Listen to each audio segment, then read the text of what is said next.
बिस्मिल्लाहिर्रहमानिर्रहीम। अस्सलामुअलैकुम। आप देख रहे हैं हालात। मैं हूं सईद चौधरी। साबिक वज़ीर आज़म इमरान खान ने अदारों को मतनाज़ा बनाने और उनसे टकराव की जो पॉलिसी है वो इख्तियार कर ली है। अदारों में मामलात लेकर जाएंगे, लेकिन सिर्फ प्रोपेगेंडा के लिए उनको इस्तेमाल करेंगे। ये कर क्या रहे हैं, प्लानिंग क्या है, इस पर बात करेंगे। और फिर एक और साबिक वज़ीर आज़म मियाँ नवाज शरीफ, उन्हें पासपोर्ट जारी हो गया है। पासपोर्ट तो जारी हो गया है, वो पाकिस्तान कब वापस आएंगे? क्या वो फौरी तौर पर इस पासपोर्ट को इस्तेमाल करेंगे, उम्रा शुमरा करेंगे, क्या करेंगे? इस बारे में हमारे पास जो इतलात हैं वो आपके साथ शेयर करेंगे। और फिर जो हुकूमत है वो जनाब उसके जो पैमाना सब्र है वो लबरेज हो गया है ना, नक्को नक होगी हुकूमत। जो गवर्नर पंजाब कर रहा है, जो सदर कर रहा है, तो बात जो है आइन के आर्टिकल 6 तक ये पहुंच गई है। और ये नुक्ता जो है ये उठा भी दिया गया है हाई कोर्ट में, लाहौर हाई कोर्ट में। आइन के आर्टिकल 6 यानी कि संगीन बगावत वाला जो आर्टिकल है वो नुक्ता लाहौर हाई कोर्ट में उठा दिया है हमजा शहबाज शरीफ ने अपनी दरख्वास्त में। वो नुक्ता कैसे उठाया है उन्होंने, ये भी हम ज़ेर बहस लाएंगे। और फिर मरीम नवाज को पासपोर्ट जारी हो जाता है तो फिर उनका क्या प्लान है? क्या कल या 28 से पहले पहले उनका जो पासपोर्ट है जो लाहौर हाई कोर्ट के पास है वो वापस हो जाएगा? क्राइम क्या कहते हैं, अंदाजे क्या कहते हैं, ये इस पर हम बात कर लेते हैं। पीटीआई वाले तो इस हद तक चले गए हैं और इस हद तक लड़ाई पे उतर आए हैं कि उस्मान बज़दार साहब को फिर निकाल के कहीं से ले आए हैं। वो 1 अप्रैल को उन्होंने इस्तीफ़ा दिया, इस्तीफ़ा मंजूर हो गया, इलेक्शन तस्लीम कर गए, जनाब इलेक्शन हमारे बंदे, इलेक्शन में वो उन्होंने मुनहरफ हुए, सारा कुछ होके। लेकिन अब उस्मान बज़दार साहब को फिर ये आज लेके उन्होंने इजलास बुलाया जनाब, चीफ सेक्रेटरी और ये वो सेक्रेटरी सुक्टी बुला के उन्होंने कहा 22 अप्रैल को अहमद अवैस को काम करने से रोक दिया था वजारत कानून व पार्लिमानी अफेयर जो भी है पंजाब की, उन्होंने तो कि एडवोकेट जनरल साहब अहमद अवैस साहब आप काम ना करें, क्योंकि ज़ाहिर है आप तो हुकूमत के नुमाइंदे, हुकूमत है कोई नहीं। तो इन्होंने बुज़दार साहब ने आज बाकायदा अपना जो पर्सनल स्टाफ अफसर है उसके दस्तखतों से सेक्रेटरी कानून को एक ख़त लिखा है कि, और अहमद अवैस से ये कहा है कि जनाब अहमद अवैस साहब को जब हटाया गया है एडवोकेट जनरल के ओहदे से या काम करने से रोका गया, वो मुझे मेरे इल्म में लाए बगैर और मुझसे पूछे बगैर, मेरी एडवाइस के बगैर वो काम हुआ है। तो अहमद अवैस साहब आप काम जारी रखें एडवोकेट जनरल। वो अदालतों में यार हर हुकूमत का ये राइट है, जैसे मेरा और आपका हक है कि हम अपनी मर्जी का वकील करें, ऐसी हुकूमतों का इख्तियार है कि अपनी मर्जी के ला अफसर मुकर्रर करें। तो ये कहते नहीं, यानी वो अदालत में जाके कोई ना कोई ऐसी हरकत ज़रूर करेगा अगर नोटिस होते हैं उनको 27 ए के कि अदालत की मावनत करें। उन्होंने अदालत की मावनत नहीं करनी, उन्होंने पीटीए की जो है वो जो लाइन है उसके ऊपर चलना है। ये यानी कि लड़ाई झगड़े इंतशार, ये उसकी एक मैं कह लें आपके बड़ी वाज़ेह और क्लियर मिसाल जो है ये उस्मान बज़दार साहब की आज की हरकत है। लेकिन पहले जो बात वही जो हम अर्ज़ कर रहे हैं इमरान खान साहब की कि इदारों को मतनाज़ा बनाना चाह रहे हैं, इदारों को इम्तिहान में डाल के फिर प्रोपेगेंडा करेंगे। अब देखें, चीफ इलेक्शन कमिश्नर जो इनका नामजद करदा बंदा है राजा सिकंदर सुल्तान, उन पे इनको सबसे ज़्यादा तप है, गुस्सा है, तप चढ़ी हुई है। और कहते हैं जनाब इसको नून लीग में शामिल हो जाना चाहिए, ये तो नून लीग की वो पॉलिसी को टो कर रहा है, इस तरह की बातें चाहते हैं जो फवाद चौधरी और ये वगैरह कर रहे हैं। और फिर कल इन्होंने कहा जनाब पूरे पाकिस्तान में इलेक्शन कमीशन के जो दफातर हैं उनके बाहर पीटीआई जो है वो एहतजाज करेगी कि जनाब आपने फॉरेन फंडिंग वाला केस हमारा जो है वो क्यों खुला हुआ है, बाकियों के खिलाफ कार्रवाई क्यों नहीं हो रही। ये इनका दरअसल जब पूरी तरह फंस के हुए हैं फॉरेन फंडिंग वाले केस में। बहरहाल इसमें तो हम बात करेंगे। और फिर जनाब चीफ इलेक्शन कमीशन पर ये इल्ज़ाम लगा रहे हैं कि जनाब हमने तो रेफरेंस भेजे हुए हैं अरकान असम्बली के ख़िलाफ़, 22 अरकान असम्बली कौमी असम्बली के हैं और 25 जो हैं वो पंजाब असम्बली के हैं, मुनहरफीन हैं पीटीआई के जो 25, चलो वो तो समझ आती है जिन्होंने हमजा शहबाज को वोट दिए थे। अगर वो उन्होंने वोट दिए, ये बड़ा टेक्निकल और कानूनी मामला है। इन्होंने इलेक्शन कमीशन को सिर्फ बदनाम करना है इस इशू पे। इसी पे मैं बात कर लेता हूँ। पहले जो कौमी असम्बली के 22 अरकान हैं जिन्होंने वो सिंध उसमें पाए गए और इधर उधर पाए गए, इनके पार्टी इजलासों में शामिल नहीं हुए, मीडिया पे खुल्लम खुल्ला इमरान खान के खिलाफ बातें की। 63A मुतअद्दिद बार मैं बता चुका हूँ कि अगर कोई बंदा पार्टी छोड़ दे, नंबर 1, नंबर 2, वज़ीर आज़म या वज़ीर आला के इलेक्शन में पार्टी पॉलिसी के बरक्स वोट दे, या तरीक़े अदम एतमाद में पार्टी पॉलिसी के बरक्स वोट दे, आइनी तरमीम के मामले में बरक्स वोट दे पार्टी पॉलिसी के, या फिर बजट जो होता है उसमें पार्टी पॉलिसी से हटकर वोट दे। ये जो कौमी असम्बली के 22 अरकान हैं, इनको इन्होंने दिया था शोकाज नोटिस कि जनाब आप वायलेशन कर रहे हैं। उन्होंने कहा जनाब कौन सी वायलेशन की है 63A की, आप बताएं। एक भी वायलेशन नहीं की उन्होंने। जो राजा रियाज वगैरह लोग हैं, नूर आलम वगैरह, उन्होंने एक भी वायलेशन नहीं की। उन्होंने तो जब इलेक्शन हुआ है मियाँ शहबाज शरीफ का, उन्होंने वोट ही नहीं दिया था। जैसे PTI के दीगर अरकान ने वोट नहीं दिया था, वोटिंग में हिस्सा नहीं लिया था, उन्होंने भी नहीं लिया था। अब ये इस्तीफे ना देना, पार्टी की पॉलिसी है कि इस्तीफे दे दें, तमाम लोग जो है असम्बली से इस्तीफे दे दें, वो नहीं दे रहे। ये 63A के ताबे आता ही नहीं। ये भी एक दिलचस्प बात, ये 22 नहीं 32 सरकार है, बल्कि 32 से भी 34 सरकार बन जाएंगे। और फिर जो नए स्पीकर हैं राजा परवेज अशरफ, उन्होंने तो जो इनके इस्तीफे दिए हुए थे, उनको जो डिप्टी स्पीकर कासिम सूरी साहब, जो इनका अपना केस जो स्टे पे चल रहा है, आपको पता होगा कि उन्हें जो इलेक्शन ट्रिब्यूनल है उन्होंने नाअहल करार दे दिया था कि हज़ारों वोट जो हैं वो उनकी तस्दीक नहीं हो सकी थी। जैसे एजाज सादक और ख्वाजा साद रफ़ीक वगैरह को नाअहल करार दिए, उसी तरह वो भी, उनकी भी नाअहली बनती थी। वो स्टे पे चल रहे हैं और डिप्टी स्पीकर के तौर पर भी काम करते रहे, और वो जाले बने हुए हैं इमरान खान के। बहरहाल वो एक अलग इशू है। उन्होंने जो मंजूर किए थे तो उन्होंने कहा नहीं, ये जो रूलिंग है पुरानी एजाज सादक वाली, राजा परवेज अशरफ ने कहा उसके मुताबिक मैं देखूंगा, एक एक बंदे को बुलाऊंगा, तस्दीक करूंगा। और इनका ख्याल ये है कि 30 के करीब हम लोग जो हैं वो उनके इस्तीफे जो हैं वो बचा लेंगे, यानी वो पार्लियामेंटेरियन रहेंगे। उसका फ़ायदा ये होगा कि जब सदर के खिलाफ मुआवजे का मामला आएगा तो फिर वो वोट जो है वो इस्तेमाल किए जा सकेंगे। बहरहाल ये अब ये कह रहे हैं हमारे इस्तीफे नहीं मंजूर किए, इस्तीफे तो गए ही नहीं, इलेक्शन कमीशन को सिर्फ बदनाम कर रहे हैं। और 22 जो कौमी असम्बली के अरकान जिनको जो मुनहरफ कह रहे हैं, मुनहरफीन, उनका रेफरेंस भी नहीं किया हुआ। वो रेफरेंस जाएगा तो 30 दिन के अंदर फैसला करेगा ना। जो पंजाब असम्बली के पहले 26 कहते थे, अब कहते हैं 25 जो अरकान हैं जिन्होंने हमजा शहबाज को वोट दिया, वो जनाब उनके खिलाफ कार्रवाई की जाए। वो उसमें भी एक कानूनी हुक्म है। आइन के आर्टिकल 63A में वाज़ेह तौर पर लिखा हुआ है कि मुनहरफ अरकान जो हैं, जो पार्टी पॉलिसी के बरक्स जाएंगे, उनको पार्टी चेयरमैन या पार्टी का हेड जो है वो एक शोकाज नोटिस जारी करेगा। पंजाब असम्बली वाले 25 अरकान को शोकाज नोटिस ही नहीं हुआ। फ़र्ज़ करें अगर ये इलेक्शन कमीशन में चले भी जाते हैं, इलेक्शन कमीशन प्रोसेस शुरू कर देता है, वो देखेगा कि क्या इन्हें शोकाज नोटिस दिया गया, कानूनी तकादे पूरे किए गए, वो देखेगा कानूनी तकादे पूरे ही नहीं है। फिर क्या होगा?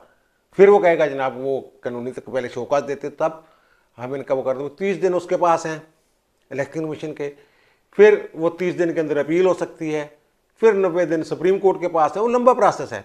बहरहाल इन्होंने इस बुनियाद पे प्रोपेगेंडा करना, देखो जनाब हमने रेफरेंस भेजा हुआ है, हमने ख़त भी लिखा, हमने ये भी किया वो भी किया, इलेक्शन कमीशन उनके साथ मिला हुआ है। अब 2014 से केस चल रहा है, फॉरेन फंडिंग वाला जो केस है, उसमें तमाम तर शवाहद जो हैं वो खान साहब के खिलाफ जा रहे हैं। मिस्टर जस्टिस मोहसिन अख्तर कियानी जो इस्लामाबाद हाई कोर्ट के जज हैं, उन्होंने चंद रोज़ पहले फैसला दिया कि 30 दिन के अंदर अंदर भाई इसका फैसला करें। 7.5 साल हो गए, कितनी देर और लटकाना है इसको। और कहा कि उन्होंने जिन्होंने खादियाँ गाजर ढिड उन्होंने भीड़, उन्होंने फेस दी म्यूजिक का लफ्ज़ इस्तेमाल किया उसमें। ये जनाब चल गया इंट्रा कोर्ट अपील में। मिस्टर जस्टिस अतरम नीला जो चीफ जस्टिस हैं और बाबर सतार साहब, उन पर मुश्तमिल डिवीज़न बेंच ने वो जो 1 माह वाला हुक्म था सिंगल बेंच का, वो मुअत्तल कर दिया। अब उसमें ये पगले बजा रहे हैं कि वाह वाह देखें जनाब अब हाई कोर्ट की तारीफ हो रही है, हालांकि उससे कोई फ़र्क नहीं पड़ने वाला। अगर वो स्टे ख़त्म, स्टे भी हो गया है 1 माह वाला, तो वो उसकी प्रोसीडिंग बरकरार है। इलेक्शन कमीशन ने जो करना है वो करना है। वो हो सकता है 30 दिन से भी पहले कर दे क्योंकि सारा कुछ तो मुकम्मल है, तकरीबन सारा कुछ मुकम्मल है। तस्दीक वगैरह जो है वो अकबर एस बाबर जो दरखास्त कर रहे हैं उनको अलग कर दिया उन्होंने, वो खुद तस्दीक कर रहे हैं बैंकों के जरिए। और ये बस स्क्रूटनी कमेटी थी, उसमें जो खुद फंसे हुए हैं। 11 ऐसे अकाउंट हैं जिनसे ये कहते हैं हमारे अल्लाह तलके का आज़ार करते हैं, हालांकि उसमें करोड़ों रुपए फंड्स आए हुए हैं। ये वो कह लें बेज़ाब्तगी नहीं है, बल्कि जुर्म है जो इन्होंने किया हुआ है। फॉरेन फंडिंग जो ली हुई है बाहर के लोगों से, मैंने पिछले व्लॉग में लोगों के नाम भी बताए थे, भारतीय हैं, यहूदी हैं और कई लोग हैं। यहूदियों के साथ तो वैसे ही इनकी बड़ी मोहब्बत है खान साहब की। मैं माफ़ी चाहता हूँ ये बात करते हुए, मुझे मैं बड़े दुख के साथ ये बात कर रहा हूँ। वो जैक गोल्डस्मिथ का मैंने जिक्र किया था, बड़ा अफसोस किया उन्होंने, जनाब एक बेहतरीन बंदे को आपने वज़ीर आज़म था हटा दिया, मुझे क्यों निकाला, मेरे साले को क्यों निकाला, बहनोई को क्यों निकाला, माफ़ी चाहता हूँ बहनोई, मेरे बहनोई को क्यों निकाला। और फिर इनके दूसरे जो छोटे गोल्डस्मिथ साहब हैं उन्होंने भी इनके हक़ में एक ट्वीट किया हुआ था। और फिर अकबर एस बाबर साहब कहते हैं, हल्फन कहा उन्होंने, हल्फन मुख्तलिफ इंटरव्यूज़ में उन्होंने कहा कि जब जो बुश का इलेक्शन था तो इमरान खान ने 2 नफल पड़े थे कि वो जीत जाए, इसलिए कि जो रॉकफेलर फैमिली है वहाँ की यहूदी फैमिली, बहुत बड़ी बिजनेसमैन फैमिली है, तो वो उनके ताल्लुकात गोल्डस्मिथ फैमिली से हैं, तो सानू काम देगा किसी वेले। जी मैं बिल्कुल, वो कहते हैं मैं हल्फन कुरान उठा के ये बात करने के लिए तैयार हूँ, अकबर एस बाबर साहब कह रहे हैं। और फिर ये वाक़तन बुश जब रॉकफेलर फैमिली का कोई बड़ा पिछले दिनों जब उसका इंतकाल हुआ तो बड़ा बुश जो है उसने कहा मेरा एक मशीर चला गया। और ये बात भी रिकॉर्ड पर है कि 2003 या 4 की बात है, जो जैक गोल्डस्मिथ हैं इनके ब्रदर इन लॉ, इनके साला साहब, उनके साथ इमरान खान साहब की एक शर्त लगी हुई है $1 के, और दूसरी तरफ $10,000, यानी कि इमरान खान $1 देना, उसने $10,000 देने। उन्होंने कहा था कि भाई जी आप पाकिस्तान के अगले वज़ीर आज़म हैं। और हिलरी क्लिंटन जो पाकिस्तानी हुकूमत को कहती रही है इमरान खान का ख्याल रखना। यार ये सारी टांडे जो हैं वो बड़ी ख़तरनाक जगह पे इधर उधर जाके जुड़ रहे हैं। बहरहाल इससे कोई फ़र्क नहीं पड़ेगा कि जनाब वो 1 माह का स्टे ख़त्म हो गया। और वो जो मैं जिक्र कर रहा था जिनके अकाउंट हैं, फिर वो भी बंदे फंसेंगे, कहते हैं हमारे तो अकाउंट ही नहीं, पार्टी के अकाउंट नहीं। इसका मतलब बंदे अपने तौर पर पैसे इकट्ठे करके खा रहे थे। उसमें इमरान इस्माइल है, असद कैसर है जो स्पीकर साहब थे, मियां महमूद रशीद साहब हैं, नजीब हारून साहब हैं जो बागी हो गए हुए इनसे, और शाह फरमान है इनका, और पंजाब के एक PTI के मरहूम सदर जो थे पंजाब के, वो उसमें शामिल है, उनके अकाउंट है। बहरहाल जो भी है ये सारा, अब खान साहब का मामला यह है कि लड़ाई करो। सुप्रीम कोर्ट में हम पिटीशन लेके जा रहे हैं, शाह महमूद कुरैशी साहब कह रहे हैं कि जनाब एक नैबज़दा आदमी है, वो वज़ीर आज़म है, पाकिस्तान का वक़ार जो है वो पता नहीं उसको क्या नुकसान पहुँच रहा है। वही ये सीधा सीधा कानून है, जब तक सज़ा ना हो वो मासूम है। आप लोगों के खिलाफ भी मुकदमात थे जब आप वज़ीर आज़म बने, आपके सदर के खिलाफ, ज़रदारी साहब जब सदर बने उनके खिलाफ भी मुकदमात थे, बेनज़ीर जब दूसरी दफ़ा वज़ीर आज़म बनी उनके खिलाफ भी मुकदमात थे। जब तक सज़ा ना हो जाए वो मासूम है। बहरहाल वो सुप्रीम कोर्ट में जाएंगे और वहाँ फिर ये रौला डालेंगे, प्रोपेगेंडा करेंगे सुप्रीम कोर्ट के खिलाफ, और कोई वजह नहीं ये जो मामला कर रहे हैं इसकी, और वजह ही कोई नहीं कि ये तंग करें इन लोगों को, सिर्फ तंग करना चाह रहे हैं अदारों को।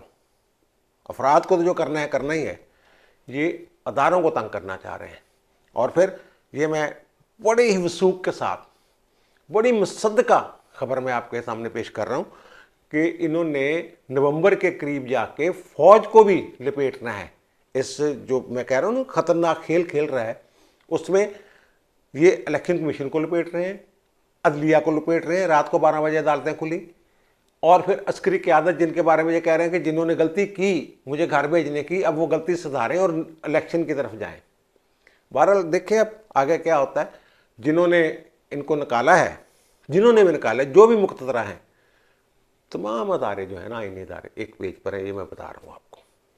जिन्होंने निकाला है ना वो इसको कंट्रोल करना भी जानते हैं। कंट्रोल करने के लिए क्या क्या करते हैं क्या नहीं करते। अब इनके मशीर हैं बाबर अमान फवाद चौधरी। लाहौर हाई कोर्ट ने हुक्म जारी किया 22 अप्रैल को सदर को। वो मैंने बताया था कि सदर को डायरेक्शन उस तरह नहीं देते, वो एक तरीक़ाकार है, वो तवक्को का इज़हार करते हैं कि सदर साहब आप ये करेंगे, लेकिन उस पर अमल दरामद पाबंद होता है सदर, अमल दरामद होने करना, वो लेके बैठे हुए हैं। अब वो मैंने बताया था क्या गलती हुई थी, अब ये सही पटड़ी पर चल रहे हैं। आज जो पिटीशन दायर की है नून लीग ने, हमजा शहबाज ने, वो मैंने कहा तो उसमें फेडरेशन को फ्रीक नहीं बनाया गया था और बहुत सारे मामला तो उसमें कोई खामियां थी। बहरहाल हाई कोर्ट का हुक्म तो है 22 अप्रैल का, तो वो हमजा शहबाज साहब ने अब एक नई दरख्वास्त दायर की है। उनमें पर पूरा पस मंज़र दिया कि जनाब हम अदालत में आए, फिर इलेक्शन की बात हुई कि इलेक्शन करवाएं, हाई कोर्ट के हुक्म पर इलेक्शन हुए, पंजाब असम्बली में फिर ये हुआ फिर वो हुआ जो भी हुआ, लेकिन उन्होंने जो गवर्नर हैं उन्होंने जनाब इंक्वायरी शुरू कर दी और ओथ ने लिया और उसको मौखर कर दिया ओथ वाली कार्रवाई को। फिर अदालत ने हुक्म जारी किया 22 को कि जनाब सदर साहब आप एक नुमाइंदा मुकर्रर कर दें, आईनी के आर्टिकल 104 के तहत आपके पास इख्तियार है तो आप एक नुमाइंदा मुकर्रर कर दें। वो मैंने अर्ज़ किया था सदर के पास इख्तियार नहीं, एडवाइस जाना ज़रूरी होती है। इन्होंने अब जो दरख्वास्त दी है लाहौर हाई कोर्ट में, उसमें ये जिक्र किया है कि 23 तारीख को वज़ीर आज़म ने एडवाइस भेज दी थी कि जनाब आप संजरानी साहब जो हैं, सादक संजरानी साहब चेयरमैन सेनेट, उनको लगा दें इस काम पे कि वो नुमाइंदा मुकर्रर कर दें, और टाइम भी दे दिया था उन्होंने, टेंट शेंट भी लग गए थे। लेकिन वहाँ फवाद चौधरी साहब गए और बाबर रहमान साहब गए, उन्होंने कुछ ऐसा मशवरा दिया, वो जनाब वो लेके बैठ गए, वो बैठे हुए हैं। अब जो दरख्वास्त दी है ना उन्होंने, उसमें 2-3 चीज़ें उन्होंने मैंने, एक तो कि अदालती हुक्म पर अमल दरामद, दूसरा उन्होंने ये कहा कि सदर साहब और गवर्नर साहब जो कर रहे हैं, जो उनका इख्तियार ही नहीं है, आइन के आर्टिकल 130 के तहत फौरी तौर पर दावत देना ज़रूरी है हल्फ के लिए और हुकूमत संभालने के लिए वज़ीर आला को, और फिर हाई कोर्ट का हुक्म जो है उसके पाबंद हैं, और फिर सदर साहब एडवाइस के पाबंद हैं वज़ीर आज़म की। ये तमाम चीज़ें जो हैं इन पर अमल नहीं कर रहे हैं। वो कहते हैं ऐसा करना हेल्ड इन अवेंस के मुतरादिफ है, आइन को मुअत्तल करने, ये मुतलका आर्टिकल्स हैं जिन पर अमल दरामद करना ज़रूरी है। इनके पास क्योंकि पावर है, इख्तियार है, उसका मिस यूज़ कर रहे हैं और आइन को सबोताज कर रहे हैं। ये नुक्ता उन्होंने उठा दिया है इसका मतलब। और दूसरी बात ये कि क्या तौहीन अदालत की कार्रवाई सदर के खिलाफ हो सकती है? सदर के खिलाफ आइन के आर्टिकल 248 का जिक्र मैंने किया था, फौजदारी कार्रवाई नहीं हो सकती।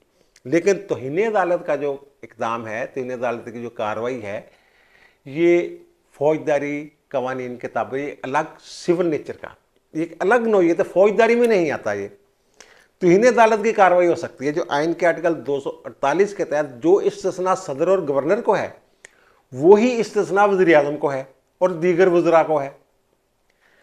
उसके खिलाफ यूसुफ रज़ा गिलानी के खिलाफ तौहीन अदालत की कार्रवाई होगी थी ना, अदालत ताबरखास्त अदालत उनको सजा होगी और नहल हो गए। तो तौहीन अदालत की कार्रवाई सदर के खिलाफ भी हो सकती है। ये सिर्फ फौजदारी कार्रवाई स्टे हो जाती है, रुक जाती है उसी जगह, फ्रीज हो जाती है। लेकिन ये भी होती है सिविल कार्रवाई भी हो सकती है, 60 दिन का नोटिस देकर कार्रवाई हो सकती है, वो मैंने पहले अर्ज किया था। बहरहाल ये अब आर्टिकल 6 की जो बातें होना शुरू हो गई हैं, मुझे डर लग रहा है कहीं आर्टिकल 6 कहीं ना कहीं किसी न किसी अंदाज में हुकूमत का इख्तियार है। वो वजारत दाखिला जो सेक्रेटरी है उसको हदायत करेंगे जनाब एक रेफरेंस बनाएं, स्पेशल अदालत बनाएं और पकड़े इनको। अदारों को जिस तरीके से ये बदनाम करने में पड़ गए हैं खान साहब और इनकी जमात, और वो मेरा ख्याल है कि वो आगे जाके बड़े उसके ख़तरनाक नताइज निकलेंगे। Bharat chief justice Lahore high court Hamza Shahbaz की दरख्वास्त पर समाप्त करेंगे। देखें वो आर्टिकल 6 की तरफ जाते हैं तो इन अदालत की तरफ जाते हैं, ये नए डायरेक्शन जारी कर रहे थे, क्योंकि उसमें ये एक चीज़ लिखी हुई है कि वज़ीर आज़म ने एडवाइस दी कि जनाब सादिक संजरानी को मुकर्रर कर दी जाए नुमाइंदा। वो कहते हैं अदालत को उन्होंने कहा कि जनाब उस एडवाइस की रोशनी में आप डायरेक्ट जो है वो हदायत जारी कर दें। सदर के पास अब ये भी बातें हो रही हैं कि जनाब सदर को कहा जा रहा है जनाब आप जो तनाज़ा पैदा हो गया है पंजाब में इलेक्शन का, आप एक रेफरेंस भेज दें सुप्रीम कोर्ट को। ये मैं वाज़ेह तौर पर बता दूं कि आइन के आर्टिकल 48 सब आर्टिकल 1 के तहत सदर के पास कोई सवाबदीदी इख्तियार नहीं है।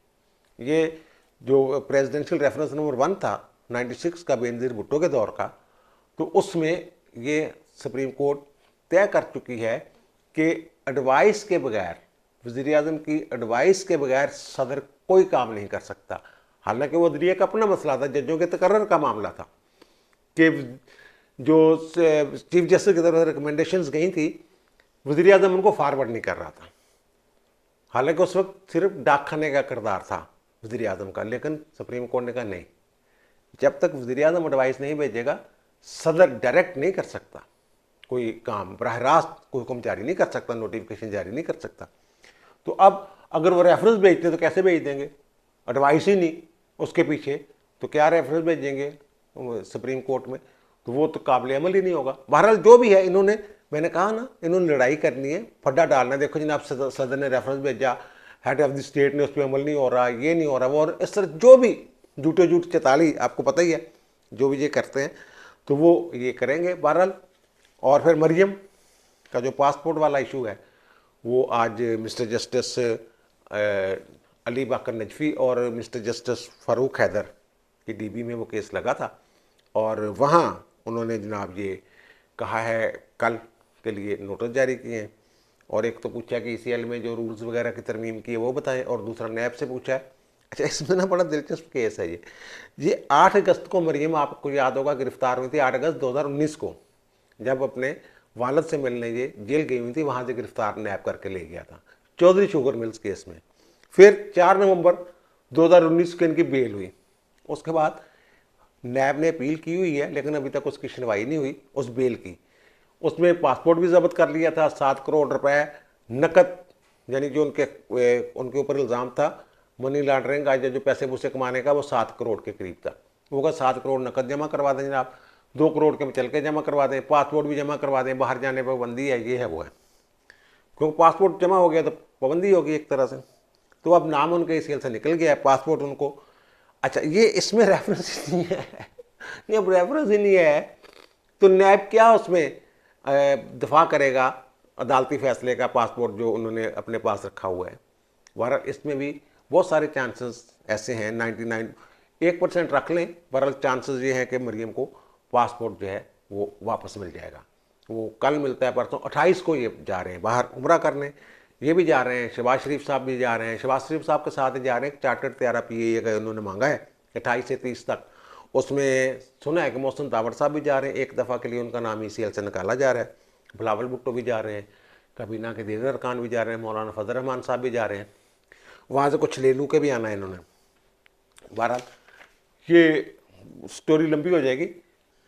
आप आते हैं, नवाज शरीफ साहब को पासपोर्ट कर दिया गया जारी, ये 10 साल के लिए पासपोर्ट है।